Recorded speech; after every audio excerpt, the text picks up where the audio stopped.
सभी UPSC aspirant का GDCS के प्लेटफॉर्म में स्वागत है दोस्तों आज हम आपके लिए एक ऐसा वीडियो लेकर आए हैं जिस पर आपको हम आज बताने वाले हैं कि यूपीएससी की तैयारी कब करें और कितना समय आपको यूपीएससी के लिए देना चाहिए, क्या चुनौतियां आपके समझ आती हैं यूपीएससी की तैयारी को लेकर के, क्या पाठ्यक्रम है और कितना कंटेंट की आवश्यकता होती है इस यूपीएससी की तैयारी करने में।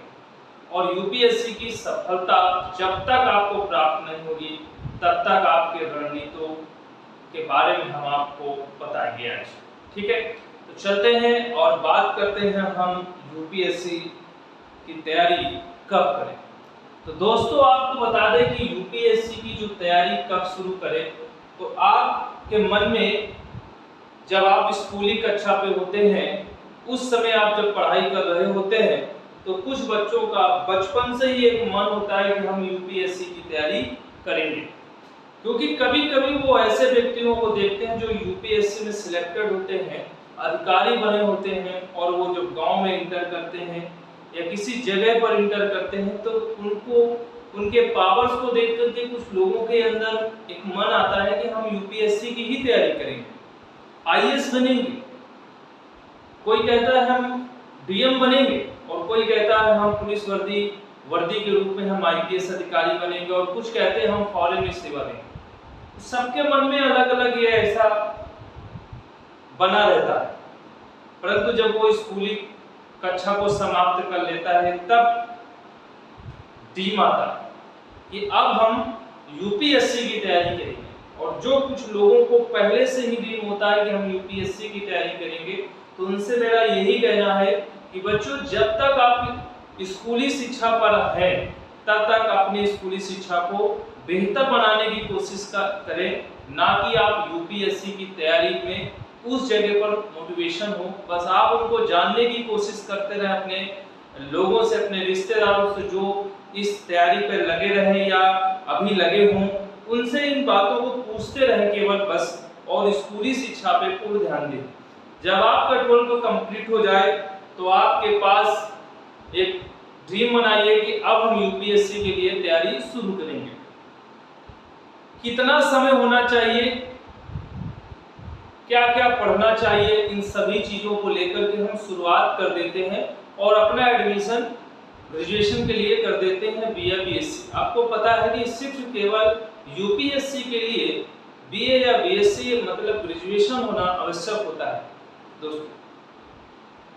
तो उन्हीं चुनौतियों को लेकर के हम बात करेंगे आपके समक्ष।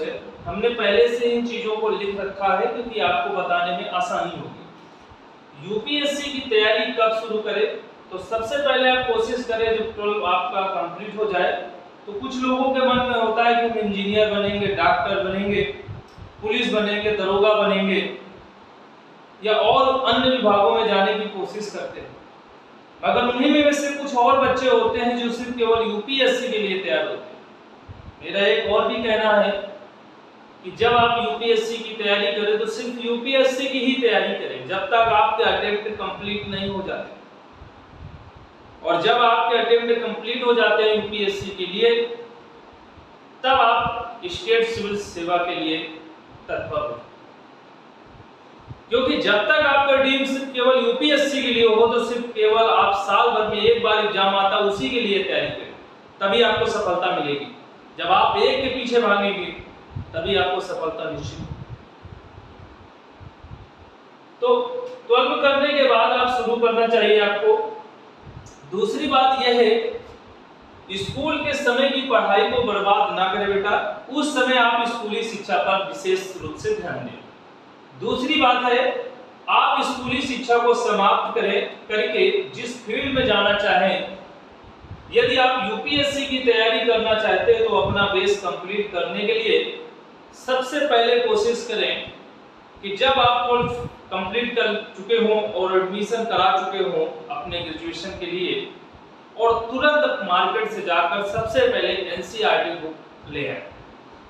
एक चीज आपको और बताएंगे कि यूपीएससी में हिंदी मीडियम और इंग्लिश मीडियम को लेकर के ऐसा क्या हो रहा है कई वर्षों से कि हिंदी मीडियम का रिजल्ट क्यों कम आ रहा है, इस मुद्दे पे हम बहुत बड़ी बात करने वाले हैं। हिंदी मीडियम को लेकर के हम तैयारी कराएंगे और हिंदी मीडियम को इतना बेहतर बनाएंगे और आगे चल करके हम हिंदी मीडियम को ऊंचाइयों पर ले जाएंगे। इसके पीछे कमी क्या है वो हमने रिसर्च कर लिया है। आपके समझ हम इस बात पर अगले वीडियो पर बात करेंगे। कंप्लीट करने के बाद आप एनसीईआरटी बुक मार्केट से ले आए। सभी विषयों में सिर्फ केवल आप सबसे पहले हिस्ट्री, जियोग्राफी एंड पॉलिटी के लाए और अपना बेस अच्छे से मजबूत करें बेटा। जब तक अपना बेस मजबूत नहीं करेंगे, वो ऐसे पॉइंट्स होते हैं एनसीईआरटी वैसे सरलतम भाषा पे चीजें लिखी होती है जहां पर आसानी से आप उन चीजों को समझ सकते हैं, क्योंकि जो एडवांस बुक मार्केट में आती हैं उनका जो लिखावट होता है, उनका जो कहना होता है वो काफी डिफिकल्ट होता है। आप जब भी किसी कोचिंग में एडमिशन लेना चाहते हैं तो सबसे पहले कोचिंग के टीचर यही कहते हैं कि बच्चों आपने एनसीईआरटी तैयार किया है नहीं किया। तो यदि आपका एनसीईआरटी अच्छा है बेटा तो आप क्लास में किसी प्रकार के कोई ऐसे पॉइंट्स नहीं पूछेंगे जो एनसीईआरटी में लिखे, क्योंकि एनसीईआरटी बेस बताता है। हर एक जगह पर टीचर आपको हर एक चीज का वर्ड नहीं बता पाएगा क्योंकि आप एडवांस में बैठे हुए हो। ठीक है, तो ये चीज आप लोग ध्यान में रखेंगे। दूसरी बात आपको मैं बता दूं कि क्या चुनौतियां भी हो सकती हैं आपके समय में। क्या चुनौतियां हैं? यदि आपका ड्रीम है, आपका सपना है कि मैं यूपीएससी क्रैक करके आईएएस बनूंगा, तो आप 100% आईएएस बने।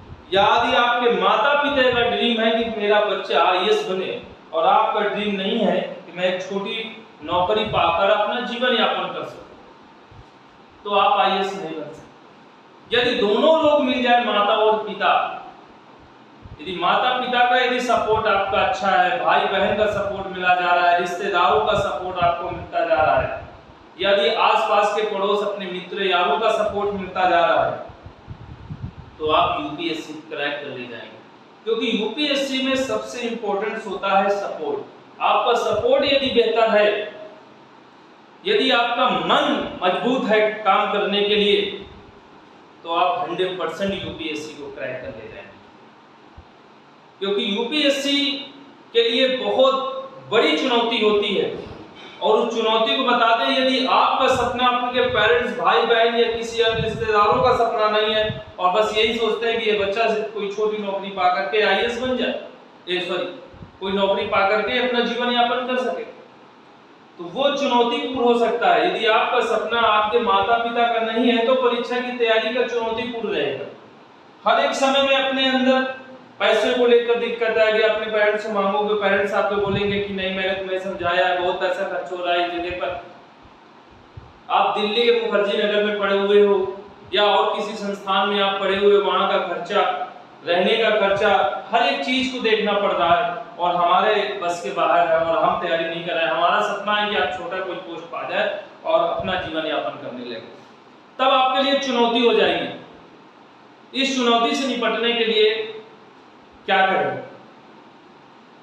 तो सबसे जरूरी है कि बहुत से बच्चे ऐसे होते हैं कि बड़े शहरों चले तो जाते हैं और अपने सपने को डील करने के लिए, पाने के लिए वो अपने होम ट्यूशन ढूंढ लेते हैं और उन्हीं से खर्चा चलाते हुए पूरी दम भर कर तैयारी करते हैं और सपने को साकार कर ले जाते हैं। तो वो तो सभी स्टूडेंट पर फॉलो नहीं करता, कुछ ही ऐसे स्टूडेंट्स मिलते हैं। दूसरी बात, आपका सपना और आपके माता पिता का सपना है तो यूपीएससी कम समय में निकाला जा सकता है, क्योंकि आपके पास किसी भी टॉर्चर नहीं रहेगा। आप फ्री होकर तैयारी करेंगे, लगन से तैयारी करेंगे, मन आपका विचलित नहीं होगा किसी प्रकार का। दूसरी बात आपको बता दे कि इतना होने के बाद, ये सब चीजें होने के बाद, सबसे पहले आप क्या करें, समय क्या होना चाहिए। समय सीमा को लेकर बच्चे बार बार क्वेश्चन पूछते रहते हैं कि क्या समय होना चाहिए यूपीएससी की तैयारी के लिए। जब हम शुरुआत करें तो कितना समय लेना चाहिए हमें, तो बच्चों आपको बता दें सिर्फ 2 साल से 3 साल तक, बस 3 साल तक के अंदर ही आपको आईएएस बनना है। 3 साल आपकी जिंदगी के लिए बहुत बड़ी बात है, अहम है। अगर 3 साल के अंदर आप आईएएस बन गए, कम समय में आईएएस बन गए, तो आपका एक अनुभव ही जल्द आपको सेक्रेटरी भी बना सकता है। क्योंकि जो हमारे देश में सचिव होते हैं, सेक्रेटरी पोस्ट मिलती है उनको, तो कम उम्र में बनने के बाद सिक्योरिटी पोस्ट मिल जाता है तो एक और जिंदगी बेहतर जीती है। समझ रहे हैं बात? तो 2 और 3 साल। अब आपको बता दें समय नोट्स कैसे क्या होता है, इस सभी चीजों पर बात करेंगे कि कब तक हम अपना नोट्स तैयार करें, कैसे क्या करें। तो आपका समय है कि 2-3 साल के बीच में तैयारी करने का समय लेना चाहिए सिर्फ अपने पेरेंट्स से, कि हम 2-3 साल के तैयारी आईएएस बनकर हम आपको दिखा दें। वो 3 साल आपके बर्बाद नहीं होने चाहिए जब आप ग्रेजुएशन कर रहे हैं। आप रेगुलर लग जाने चाहिए और अपनी ग्रेजुएशन की भी तैयारी करते रहना चाहिए साथ में, क्योंकि आपके पास टार्चर नहीं है, क्योंकि आपको एग्जाम नहीं देना, बस आपको नोट्स तैयार करना है और चीजों को थोड़ा थोड़ा करके पढ़ते रहना बेटा, बस इतना ही है। क्योंकि जब एग्जाम देना होता है तब आपके पास दिक्कतें हो सकती है ग्रेजुएशन को लेकर, मगर जिस समय आपको पेपर नहीं देना तो ग्रेजुएशन के साथ साथ आप 2-3 घंटे डेली देकर अपने सिलेबस को तैयार कर सकते हैं। बात आती है पहले अटेम्प्ट में सफलता नहीं मिलती तो आपको अपनी गलतियों को जरूर सुधारें। बहुत से ऐसे बच्चे होते हैं जो फर्स्ट अटेम्प्ट देते हैं और गलतियां बहुत हो जाती हैं उनसे फर्स्ट अटेम्प्ट में और असफलता मिल जाती है। तो असफलता के पीछे आपकी क्या गलतियां रही? सबसे पहले अपने आप को पहले आको कि हमने क्या गलती कर दी कि जो फर्स्ट अटेम्प्ट में ही यूपीएससी मेरा नहीं निकला। क्योंकि पूरी दम लगाकर तैयारी आपने की है, मुझे पता है कि आपने फर्स्ट अटेम्प्ट में जब आप परीक्षा देने गए तो पूरी तैयारी के साथ गए, पूरी दम खम के साथ गए परीक्षा, मगर कहीं आपसे कुछ भूल हो गई होगी, कोई गलती हो गई होगी। उस गलती को सबसे पहले अपने जैसे आपको सफलता मिले उस गलती को तुरंत फॉलो करो कि कहां गलती। समझ गए होंगे इस बात। दूसरी बात आपको हम बताएंगे, यहां से शुरुआत करेंगे। देखिए सबसे पहले क्या है कि सभी विषयों में क्या हमें देना चाहिए, सभी आपके पॉइंट्स लिखे हुए हैं, सभी पॉइंट्स में आपको हम बताएंगे। सबसे पहले क्या है कि यूपीएससी एस्पिरेंट को परीक्षा पास करने में क्या आवश्यकता होनी चाहिए। माता पिता, भाई बहन, रिश्तेदार या मित्र का सहयोग होना चाहिए, पहला पॉइंट है। दूसरा पॉइंट है इकोनॉमिक इशू नहीं होना चाहिए, आपके पास पैसों को लेकर कभी भी दिक्कत नहीं होनी चाहिए। तीसरा पॉइंट आपको हम बताएंगे बेटा कि सभी विषयों में लगभग 60 से 75% का ज्ञान होना आवश्यक होता है। चौथा पॉइंट है कि अपना खुद का बनाया गया नोट्स होना चाहिए आपके समझ। फिफ्थ नंबर में है वही टॉपिक तैयार करने जो 2 साल के अंदर चर्चा में।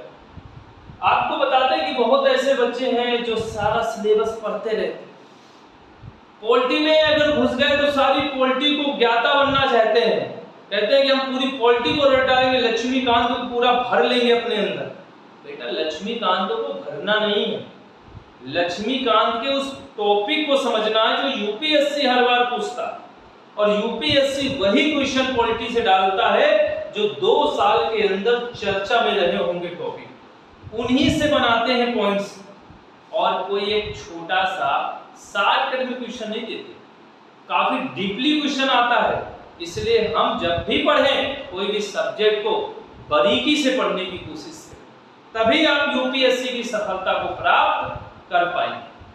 आगे क्या बात है कि एनसीईआरटी को 3 से 4 बार पढ़ें और उसका सरलतम रूप से नोट्स जरूर तैयार करें। कुछ बच्चे ऐसे होते हैं कि एनसीईआरटी को 2-3 बार 4 बार पढ़ लिया और पढ़ने के बाद उसको रख दिए, फिर दोबारा उसको छुए नहीं।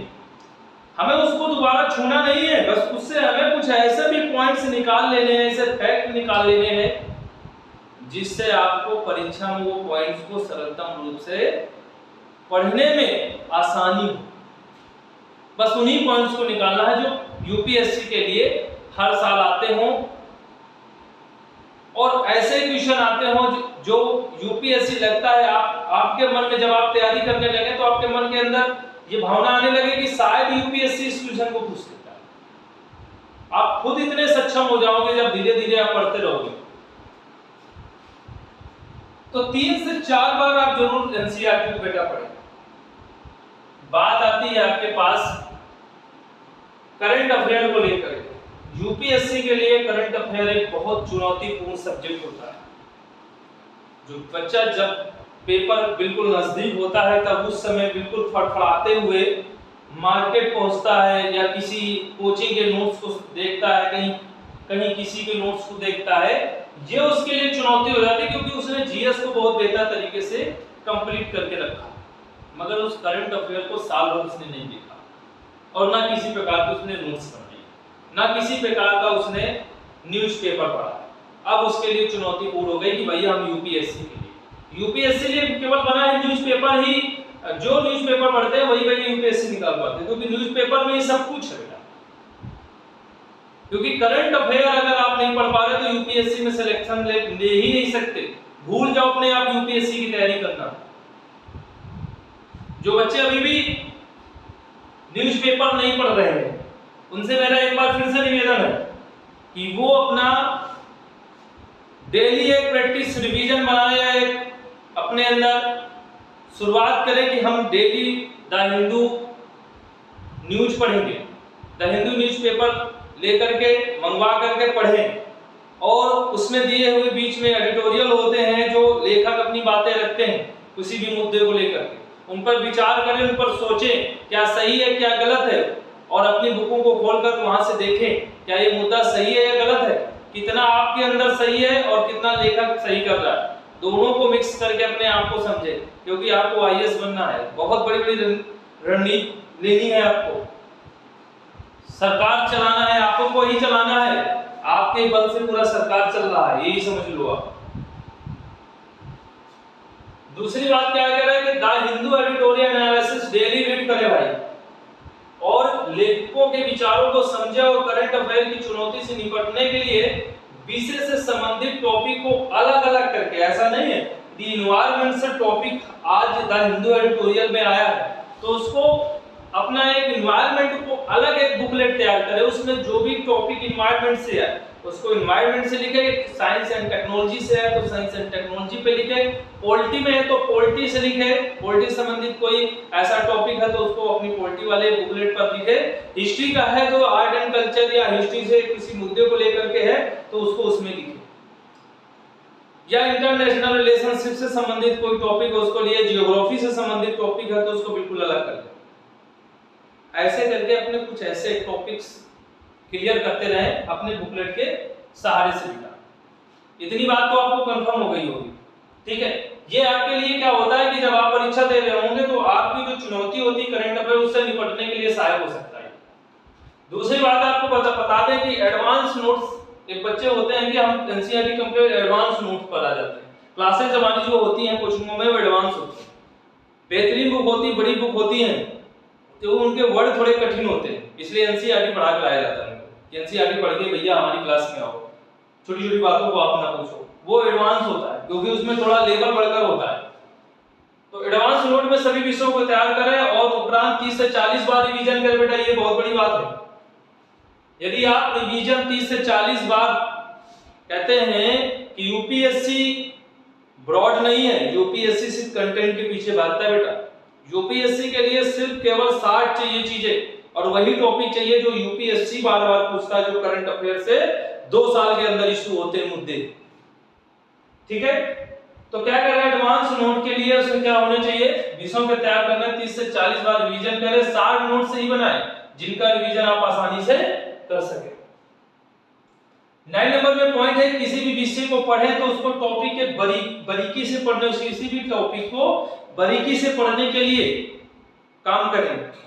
ऐसा नहीं कि कोई भी टॉपिक पढ़ रहे हैं आप जल्दी जल्दी पढ़कर छोड़ दिए, उसके बारीक को ढूंढिए जिससे वो यूपीएससी उसमें क्वेश्चन घुमा सकता है, स्टेटमेंट दे सकता है। अगली बात आपको बता दें, यदि 2025 में मान लेते हैं कि 2025 को प्रीलिम्स देना है तो जून 2023 से ही करंट अफेयर को तैयार करना चालू करें, करीब 2 साल का करंट अफेयर आपका पूर्ण होना चाहिए बेटा। और ज्यादातर जो क्वेश्चन आते हैं वो बहुत, जब प्रीलिम्स देना होता है उसके कुछ महीने पहले का करंट अफेयर से ज्यादा क्वेश्चन आते हैं। जैसे आप कोशिश करें अक्टूबर, नवंबर, दिसंबर, जनवरी, फरवरी और मार्च, 5 महीने का करंट अफेयर तो बिल्कुल देख के ही जाएं, क्योंकि सरकार इन्हीं 5 महीनों में ज्यादातर करंट अफेयर के क्वेश्चन प्रीलिम्स में डालता है। और 2 साल का करंट अफेयर पढ़ने का मतलब ये है कि हमें उस मेंस में भी फायदा करेगा, हम वो पॉइंट्स मेंस में भी डालेंगे। इसलिए हमको पूरे 2 साल का करंट अफेयर लेके चलना पड़ता है। अगली बात आपको 10 नंबर तक कंप्लीट हो गई है और मैं अब बताऊंगा आपको जो इंपॉर्टेंस है इस परीक्षा को जिस वर्ष देना हो वो परीक्षा के 3 माह पहले ही मेंस आंसर राइटिंग लिखना छोड़ दें। आपको बता दें कि बहुत से ऐसे बच्चे होते हैं कि नोट्स बनाने के बाद शुरुआत कर देते हैं और बिल्कुल लग जाते हैं। आंसर राइटिंग जब से आप तैयारी चालू करें यूपीएससी की, जब आपका सारा नोट्स पूरा कंप्लीट हो जाए तो आप आंसर राइटिंग पहले एनसीईआरटी का लिखो, एनसीईआरटी के शब्द लिखो। ज्यादातर आप कोशिश करो कि जब भी आप मेंस आंसर राइटिंग लिखो तो वहां पर एनसीईआरटी के फैक्ट्स डालो। ज्यादातर एनसीईआरटी से ही शब्द ढूंढने की कोशिश करो और सीमित शब्द हमेशा मेंस में लिखो। जितना आप सीमित लिखोगे बेटा उतना ही बेहतर आप करके आओगे और उतने ही बेहतर आपको नंबर मिलेंगे। जो क्वेश्चन में पूछा गया वही उत्तर देना है, हमें फिजूल के वर्ड्स उस पर नहीं इंक्लूड करना। इतनी बात समझ गए होंगे आप। कह रहा है कि इस परीक्षा में जिस पर देना हो 3 माह पहले ही मेंस आंसर राइटिंग छोड़ देना चाहिए। यदि आपको पता है कि हमें जून में हमारी परीक्षा, मान लेते हैं अगली 5 जून को परीक्षा है, तो 5 जून को यदि परीक्षा है तो मान लो आप मार्च में, जनवरी फरवरी मार्च, समझ रहे ना, तो आप जनवरी फरवरी मार्च अप्रैल मई, आपके पास कितने पूरे टाइम हो गए? 5 महीने। अब उस 5 महीने में आपको कितना, 3 महीने पहले मान लेते हैं कि जनवरी तक आंसर राइटिंग अच्छे से दें, फरवरी मार्च अप्रैल मई, 4 महीने फरवरी को छोड़े, मार्च अप्रैल मई, मतलब आपके पास वो 3 महीने हैं। फरवरी के बाद आप आंसर राइटिंग छोड़ दे बेटा, मगर वैकल्पिक विषय जो आपका हो उसकी आंसर राइटिंग आप करते रहें, क्योंकि जब आप लिम्स एग्जाम क्वालिफाई कर जाओगे तो समय कम होता है मेंस लिखने के लिए, वहां आपके लिए प्रॉब्लम्स हो सकती है। इसलिए हम कहते हैं वैकल्पिक विषय आप मत छोड़ना और आप सिर्फ केवल मेंस आंसर राइटिंग अन्य सब्जेक्टों के छोड़ देना है और रिवीजन चालू कर देना अपना बनाई गई नोट्सों का। समझ गए होंगे इस बात को। डेली आंसर राइटिंग प्रैक्टिस करते रहें, ऐसा नहीं है कि आप छोड़ रहे हैं, डेली करें आप। एक दिन छोड़ के अगर कर रहे हैं तो भी दिक्कत है आपके लिए। डेली करें आप, बिल्कुल एक नियम और संयम के साथ आप चलते जाएं। 3 साल बिल्कुल सब कुछ त्याग करके अपने जीवन का 3 साल पूरे छोड़ दीजिए, यूपीएससी के लिए आपका चयन निश्चित होगा, ये मैं गारंटी दे रहा हूं। बात कह रहा है कि प्रतिदिन 3 से 4 हजार वर्ड्स होने चाहिए, अगर बन जाए तो 5,000 वर्ड्स भी लिख सकते हो, ऐसा कुछ नहीं है। आप पूरे दिन लिखना सीखो, क्योंकि आप पहली बार जब एग्जाम देने जाओगे मेंस का, उसमें आपको एक ही पेपर में आपकी इतनी हालत खराब हो जाएगी कि आपको हल्दी लगाना पड़ जाएगा, शायद आप हल्दी लगाओगे रात में, क्योंकि दर्द इतना होगा कि नसें फूल जाएगी लिखते लिखते पहले ही पेपर, क्योंकि आप प्रैक्टिस नहीं की हो। दूसरी बात, आपका पेपर भी खराब जाएगा, क्योंकि आप जितना लिखोगे अपने मन से उतने आपके वर्ड आएंगे आपके मन में, और जब आप लिखना ही नहीं सीखोगे और पढ़ना ही सीखते हो, जिसने पढ़ना सीखा है वो कभी आईएएस बन नहीं पाया, और जिसने लिखना सीखा है वही आईएएस बन पाया। ये अपने दिमाग में बात घुसा लो, तभी कुछ कर पाओगे। तो पढ़ना नहीं है, पढ़ने के साथ साथ लिखना भी है, क्योंकि हमें मेंस एग्जाम देना है, सेकेंड स्टेज से गुजरना है यूपीएससी के। फिर बात होती है कि एग्जाम सेंटर में एग्जाम को लेकर के, एग्जाम आपका है, बहुत से बच्चे होते हैं कि एग्जाम सेंटर के अंदर हॉल में घुसते समय लिए किताब डटे रहते हैं, बार बार पढ़ते रहते हैं। नहीं, एग्जाम सेंटर में ध्यान रखना है कि वहां में नहीं पढ़ना, 2 दिन पहले में पढ़ाई छोड़ देना पूरी तरीके से, बिल्कुल अपने आप को बिल्कुल सोना है और माइंड को बहुत फ्रेश रखना है। जो चीजें आपने पढ़ी है उनको बार बार रिवीजन करके अपने दिमाग में डालना है, कोई गलती तो नहीं हो रही है, कोई टॉपिक तो नहीं छोड़ रहा, अगर कोई छूट रहा तो देख लो। मगर हम कहते हैं कि पूरे सिलेबस के पीछे नहीं भेजना कि हम सारा सिलेबस लाओ पढ़ ले 2 दिन के अंदर और सो नहीं, ऐसा नहीं, सो के जाना, अच्छे से जाना, बिल्कुल फ्रेश हो के। एग्जाम सेंटर में एक दिन, अगर आपका दूर है एग्जाम सेंटर तो आप एक दिन पहले पहुंच करके वहां रूम लेकर के अच्छे से आप पेपर दीजिएगा, क्योंकि पूरे दिन पेपर होता है और कहीं ना कहीं आपको नींद नहीं आनी चाहिए और फ्रेश होना चाहिए दिमाग। एग्जाम देने के 1 महीने पहले किसी नए टॉपिक को न पढ़े, बहुत बड़ी बात होती है कि हम देखते हैं कि बच्चे जून में एग्जाम देना है तो कोई नया टॉपिक मई में पढ़ रहे हैं, जो आपने बनाया है नोट्स में साल भर उसी टॉपिक को आप पढ़ें और रिवीजन करें। कोई नया टॉपिक यदि आ रहा है उसको मत छेड़े उस समय, क्योंकि आपको यूपीएससी निकालना है। नए टॉपिक के पीछे तब भागना है जब आप प्रीलिम्स दे देना। प्रीलिम्स के समय 1 महीने नए टॉपिक को नहीं छेड़ना है। जिसके बारे में हमने कभी ना पढ़ा हो उसको पढ़ने की कोशिश करें, उस समय उस टॉपिक को बिल्कुल नहीं छेड़ना। समझ गया ना मेरी बात को? इसके बाद जब कंप्लीट हो जाए तो आप पेपर, आपको पता होगा कि हमें यूपीएससी की 3 स्टेज से गुजरना पड़ता है पास करने में। पहला हम प्रीलिम्स एग्जाम देते हैं, और प्रीलिम्स एग्जाम जो होता है वो बेटा वो कितने नंबर का होता है आपको बता दे। पहला समान अध्ययन का पेपर होता है जिसमें 100 क्वेश्चन पूछे जाते हैं बेटा, और प्रत्येक क्वेश्चन 2 नंबर का होता है, मतलब 200 नंबर का पेपर होगा समान अध्ययन का, जनरल स्टडीज, जो आपका 9:30 बजे स्टार्ट होगा और वो कितने बजे तक बेटा चलेगा? 13:30। 2 घंटे का पेपर होता है, आपको पता है कितने का होता है? 2 घंटे का पेपर होता है। इसके बाद आपको बता दें सीसैट होता है। सिर्फ आपको सीसैट निकालना होता है बेटा, और ये होता है आपका 80 नंबर का बेटा। कितने का होता है?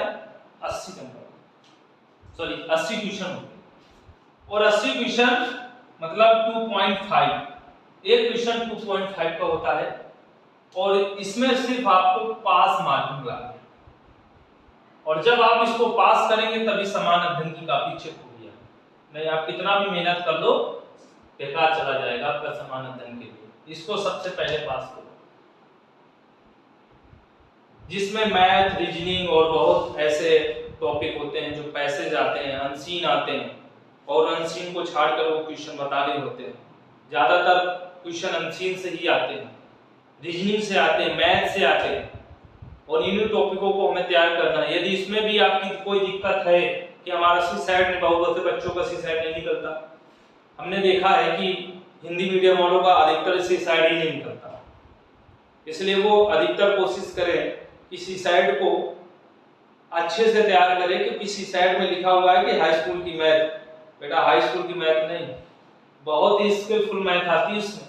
मतलब कहते नहीं है बीटेक और इंजीनियर, ये जो इंजीनियर निकाल रहे हैं ना हमारे, क्वालिफाई कर रहे हैं प्रीलिम्स ज्यादा से ज्यादा, और मेंस भी क्वालिफाई करके इंटरव्यू तक पहुंच रहे हैं, इसका सबसे बड़ा रीजन यही कि इनका कम्युनिकेशन अच्छा होता है। और जो बच्चे इंजीनियर और नहीं होते या डॉक्टर नहीं, तो उनका कम्युनिकेशन इतना अच्छा नहीं होता। ये कम्युनिकेशन की वजह से ये लोग क्या होते हैं, इस साइड में जब अच्छा नहीं होगा तो ये हमारे हिंदी मीडियम वाले फेल हो जाते हैं, क्योंकि ऐसे वो क्वेश्चन ही आते हैं रीजनिंग और मैथ के और पैसेज अनसीन, क्योंकि वो सबसे ज्यादा जो सोचते हैं वो सिर्फ बीटेक ये इंजीनियर लोग ज्यादा क्वेश्चन और जल्दी से आंसर दे देते हैं। मगर हम लोग क्या होते हैं, घिसे पीटे होते हैं, हम लोग वही ढर्रे पे चल रहे होते हैं, जिससे हमारा सीसैट ही नहीं निकलता। हम छोटे छोटे क्वेश्चनों के पीछे भागते हैं कि सीसैट है क्या होगा, इसमें छोटे क्वेश्चन आएंगे, इससे ज्यादा इसमें बड़े क्वेश्चन आएंगे ही नहीं, तो हम लोग उसी नॉर्मल क्वेश्चन से पढ़ लेते हैं सीसैट। और कुछ बच्चे तो पढ़ते ही नहीं है, कहते हैं कि सीसैट तो हो ही जाएगा, फेल हो जाते हैं बाद में। यही चीज को समझना है कि सीसैट एक बहुत चुनौतीपूर्ण होता है हिंदी मीडियम के लिए। सीसैट को निकालना बहुत जरूरी है, नहीं है तो अपना कम्युनिकेशन मजबूत करो भाई। अपने जो सब्जेक्ट आपको कमजोर लग रहा है, मैथ, रीजनिंग और ये सब अनसीन पैसेज, इनको बेहतर तरीके से पढ़ना सीखो, जिससे आपको इसमें पास होना और फिर समान अध्ययन की कॉपी चेक होगी, जिससे आप अब तक आपको बता दें कि समान अध्ययन मान के चलो पूरा 400 नंबर का पूरा कंप्लीट होता है, 400 नंबर का कंप्लीट होता है। ठीक है, आपको बता दें कि अब तक समान अध्ययन में जो मेरिट गई है वो 52 से आज तक ज्यादा नहीं, कि 52 अगर क्वेश्चन आपने सही किए हैं तो आप 100% अपने आप को मान लीजिए कि हमारा प्रीलिम्स निकलना तय है बेटा। और जब प्रीलिम्स निकलना तय है बेटा, और इसमें कितना लाना है आपको, सिर्फ 26.4, इतने आपको सही करना है, तो आपको करीब 40 से 50 क्वेश्चन, अगर नहीं आ रहा तो 40 से 50 क्वेश्चन अटेम्प्ट कर दो बस। इसके बीच में अगर अटेम्प्ट कर दिया तो आपका सीसैट हो जाएगा। समझ लो ना मेरी बात। दूसरी बात है, यदि आप प्रीलिम्स देकर आते उस दिन आराम से रिलैक्स होकर सोइएगा और दूसरे दिन अपने आंसर पे को मिलाइएगा। किसी कोचिंग की अच्छी आंसर पे आई हो उसको मिला लीजिएगा, फिर आयोग का जब आयोग की आंसर पे आ जाए तो उसका सहारा आप ले लीजिए, फिर उसे अपना सारे क्वेश्चन को चेक करो कि कौन सा सही है कौन सा गलत है। और जब आपके करीब बन रहे हो 52 से लेकर के 44 के बीच अगर बन रहे हो तो आप समझ लीजिए कि आप प्रीलिम्स निकालने के करीब हैं और अपना मेंस चालू रखें, क्योंकि समय आपके पास कम है। रिजल्ट जब आएगा और रिजल्ट आने के बाद आपको कम समय मिलेगा, वही सितंबर अक्टूबर के माह में आपका मेंस होता है और अप्रैल के माह में इंटरव्यू होता है, मई में रिजल्ट आ जाता है फर्स्ट वीक में या सेकंड वीक तक। समझ रहे हैं ना मेरी बात? इस तरह ये यूपीएससी की सफलता की रणनीति है। आप जब तक यूपीएससी में सफल नहीं हो रहा है तब तक की ये रणनीति है, और ये रणनीति अगर आपने बना ली है तो 100% आप यूपीएससी में चयनित होंगे। ये हमारा अनुभव रहा है इस सब चीजों को सीखने का, तो हम आपको बता रहे हैं। हमारी असफलताएं रही हैं, कुछ गलतियां रही होंगी हमारे जीवन में जो हम आज यूपीएससी में सिलेक्ट नहीं हुए, मगर हम आपको इन्हीं असफलताओं के सहारे आपको हम सफलता दिलाना चाहते हैं। फिर हमारी अगली मुलाकात नेक्स्ट क्लास में होगी। आज के लिए बस इतना ही। Thank you so much. धन्यवाद। जय हिंद, जय भारत।